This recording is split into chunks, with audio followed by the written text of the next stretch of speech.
তাঁত শিল্প সমৃদ্ধ সিরাজগঞ্জে কিন্তু ব্র্যান্ডিং করা হয়েছে তাঁতকুঞ্জ হিসেবে।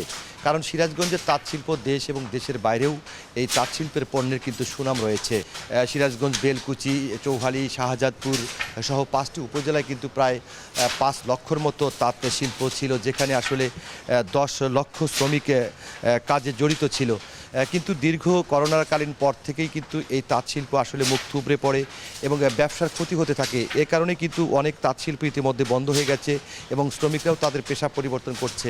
ইতিমধ্যেই আমরা যতটুকু জানতে পেরেছি যে প্রায় অর্ধেকের মতো তাঁত শিল্প বন্ধ হয়ে গেছে এবং শ্রমিক সংখ্যাও কমে গেছে। তবে আবারও ঘুরে দাঁড়াতে শুরু করেছে সেই তাঁত শিল্প। কারণ তাঁত শিল্পর যে তারা তাঁত মালিকরা আছেন, তারা কিন্তু বিভিন্নভাবেই তাঁতের শাড়ির যে ধরন সেগুলো কিন্তু পরিবর্তন আনছেন। এবারে একটি নতুন খবর হচ্ছে, যারা তাঁতের শাড়ি পরতে পছন্দ করেন, সেই তাঁতের শাড়ি যারা প্রেমী তাদের জন্য কিন্তু এরা নতুন একটি ডিজিটাল প্রিন্ট ভার্সন এনেছে। যে ডিজিটাল প্রিন্ট ভার্সন ইতিমধ্যে আসলে ব্যাপক সাড়া ফেলেছে। যে যেমনটি মালিকরা বলছে যে এইবার ঈদে কিন্তু তারা আসলে ব্যবসা বাণিজ্য অনেকটাই তারা ভালো করতে পেরেছে এবং যথেষ্ট পরিমাণ তাদের বেচা বিক্রি হয়েছে। আমি এখন দাঁড়িয়ে আছি সিরাজগঞ্জের বসুন্ধরা, বেলকুচির বসুন্ধরা এলাকায়। এই বসুন্ধরা এলাকাতেই কিন্তু মাধবী শাড়ি, আর আমি এখন যে ফ্যাক্টরিতে দাঁড়িয়ে আছি সেটি হচ্ছে জ্যোতি শাড়ি। এই ফ্যাক্টরিতে কিন্তু একই সাথে যেমন শাড়ি তৈরি হয়, পাশাপাশি লুঙ্গি এবং থ্রি পিসও তৈরি হয়। এই শাড়িগুলোর কিন্তু আসলে দেশব্যাপী ব্যাপক চাহিদা রয়েছে এবং প্রত্যেকটি কারখানায় কিন্তু তাদের নিজস্ব আসলে শোরুম রয়েছে দেশের বিভিন্ন জেলায় এবং ঢাকার স্বনামধন্য গুলশান, বনানীতেও তাদের শোরুম রয়েছে। এছাড়া আসলে সকাল থেকেই কিন্তু মধ্যরাত পর্যন্ত তারা এখন কাজ করছেন। কারণ এই সময় যেহেতু চাহিদা বেশি, সামনে রমজানের ঈদ, এরপরে যেমন পহেলা বৈশাখ, চৈত্র এবং আগামী কোরবানি ঈদেও যে প্রস্তুতি থাকে তাঁত মালিকদের, সেই প্রস্তুতির কারণে কিন্তু তাদের ব্যস্ততা বেড়ে গেছে। আমি একজন তাঁত শ্রমিকের সাথে কথা বলবো। হ্যাঁ, মনে করেন মোটামুটি আঙুরে এখন বাড়তি কাজ কাম রাত দিন 24 ঘন্টা আমরা কাজ করতে পারি, এখন কোনো সমস্যা নাই।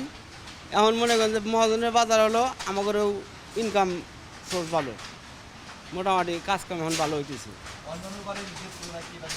না, অন্যান্য ঈদের তুলনায় এবার ঈদের তুলনায় ইনশাল্লাহ ভালো, মোটামুটি ভালো। এর কারণ শাড়ি মানে সরকার পরিবর্তন হয়েছিল, তারপরে থেকে মনে করেন যে সমস্যা বেচা কিনি হয় নাই। এখন সরকার পরিবর্তন হয়েছে, এখন ইনশাল্লাহ বেচা কিনি ভালো হবে, এটা আমার মনে আশা আছে আর কি। হ্যাঁ, কাজ করলে মনে করেন সরকার পরিবর্তন হলো, তাঁত করা চললে তাঁত শিল্প মনে করেন যে শ্রমিক আছে তারা শান্তিমতো বসবাস করতে পারবে, কাজকাম করতে পারবে।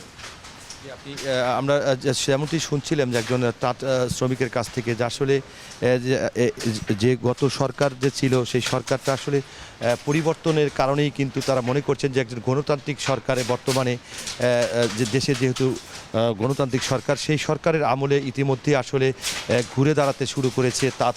এমনও সময় গেছে যে আসলে সে এক সপ্তাহে 4 দিন 5 দিনও কাজ করেছে। তবে এবারে কিন্তু আসলে তারা মনে করছেন যে এখন থেকে যে তাঁতের পোশাকের চাহিদা বেড়েছে, সেই চাহিদার কারণে কিন্তু আসলে এই তাঁত শিল্পগুলো আবার ফের ঘুরে দাঁড়িয়েছে, যার কারণে তাদের কিন্তু কাজের চাহিদা বেড়েছে। আমি আসলে এখন আসি সিরাজগঞ্জের যে বসুন্ধরা এলাকার জ্যোতি শাড়ি তাঁত শিল্প কারখানায়। এখানে আমি কথা বলবো সিরাজগঞ্জের বেলকুচি হ্যান্ডলুম অ্যান্ড পাওয়ারলুম অ্যাসোসিয়েশনের যিনি সাধারণ সম্পাদক এবং এই ফ্যাক্টরির যিনি মালিক আছেন, আমি আসলে তার সাথে কথা বলবো যে এই ফ্যাক্টরির বর্তমানে কী অবস্থা।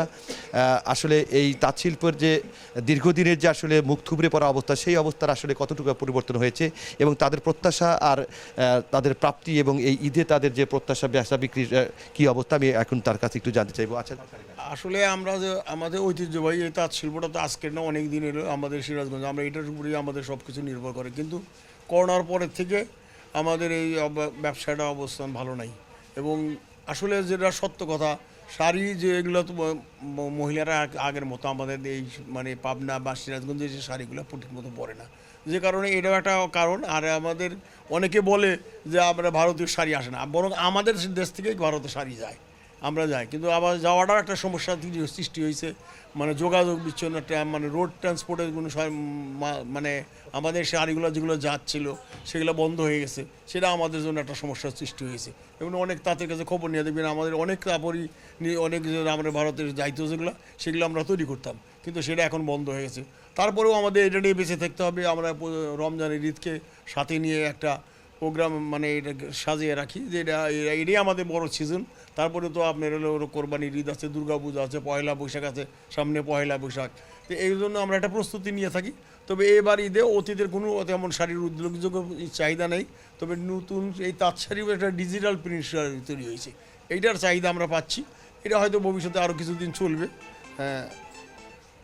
এই জন্য আমরা মনে করতেছি যে তা সরকারের কাছে, আমাদের নতুন সরকারের কাছে আমাদের আবেদন, আমরা কিন্তু অর্থনৈতিক সাহায্য সহযোগিতা চাই না।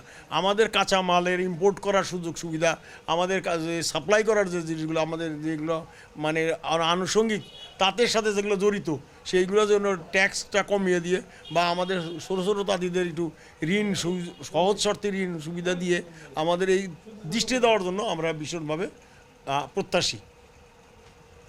জি, যেমনটি শুনছিলেন আসলে তাঁত মালিক এবং তাঁত মালিক সংগঠনের যিনি সাধারণ সম্পাদক বৈদ্যনাথ রায় জানাচ্ছিলেন যে আসলে কি সমস্যা আসলে। তারপরেও তারা আশার আলো দেখছে যে নতুন একটি ডিজিটাল প্রিন্টের মাধ্যমেই শাড়ির তারা আসলে নান্দনিকতা নিয়ে আসছে, যেন চাহিদা মতো তারা শাড়ি বিক্রি করতে পারে। আসলে শাড়ির প্রসেস যদি বলি, সুতা থেকে আসলে বিভিন্ন প্রসেসের মাধ্যমে শাড়ি তৈরি হয় কারখানায়, হ্যান্ডলুমের মাধ্যমে বা পাওয়ারলুমের মাধ্যমে। সেই শাড়িগুলো কিন্তু আসলে ওখান থেকে প্রসেস হওয়ার পরে এইরকম প্রত্যেকটি ফ্যাক্টরিতেই, বেলকুচি বা শাহাদাতপুরের প্রতিটি ফ্যাক্টরিতেই কিন্তু তাদের নিজস্ব শোরুম আছে, যেখানে দেশের বিভিন্ন প্রান্ত থেকে পাইকাররা আসেন এবং শাড়ি তাদের পছন্দ করে এখান থেকে তারা শোরুম থেকে শাড়ি কিনে নিয়ে যান।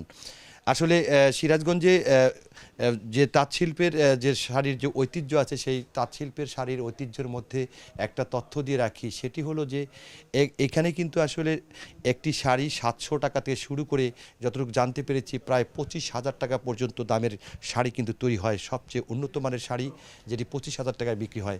আসলে শাড়ির চাহিদার তুলনায় আগের চাইতে অনেক কমে গেছে, কারণ মানুষের থ্রি পিস বা বিভিন্ন আধুনিক পোশাকের সাথে ঝুঁকেছে। কিন্তু বাঙালির ঐতিহ্য যে শাড়ি, সেটির প্রতি আর তারা নতুন করে আসলে চাহিদা ফেরানোর জন্য বিভিন্নভাবে তারা চেষ্টা করছে এবং সরকারের প্রতি দৃষ্টি আকর্ষণ করেছেন যে সরকারও যেন এই ব্যাপারে উদ্যোগ নেয়। এবং এই যে দীর্ঘদিনের ধরেই যে কথা আছে যে রং সুতার যে সিন্ডিকেট এসে, সেই সিন্ডিকেটের বিরুদ্ধে নতুন সরকার ব্যবস্থা নেবে এবং ক্ষুদ্র ঋণের মাধ্যমে যারা প্রান্তিক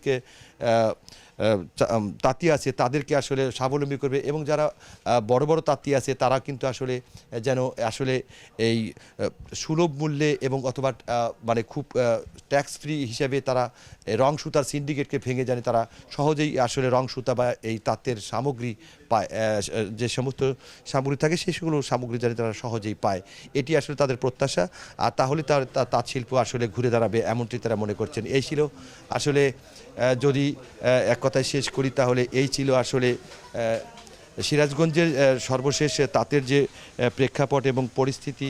আমরা যদি একটু ব্যাখ্যা করি তাহলে আগামীতে তারা আশার আলো দেখছে যে নতুন আসলে যে প্রত্যাশিত সরকার, গণতান্ত্রিক সরকার প্রতিষ্ঠিত হয়েছে, সেই সরকার আসলে তাদের আগামী যে চাহিদাগুলো আছে এবং দীর্ঘদিনের যে তাঁতের সিন্ডিকেট হিসেবে পরিচিত যে রং সুতার সিন্ডিকেট, সেই সিন্ডিকেটের বিরুদ্ধে তারা কঠোর পদক্ষেপ নেবে এবং তাঁত শিল্প বাঁচিয়ে রাখার জন্য সরকার উদ্যোগী হবে এবং এই তাঁত শিল্প বাঁচবে। কারণ সিরাজগঞ্জের তাঁত শিল্প বাঁচলেই কিন্তু 5 লক্ষ তাঁতি বাঁচবে, যেমন একই সাথে 5 লক্ষ তাঁতির সাথে প্রায় 10 লক্ষ শ্রমিকের সংসারও এবং তাদের জীবন জীবিকাও বাঁচবে।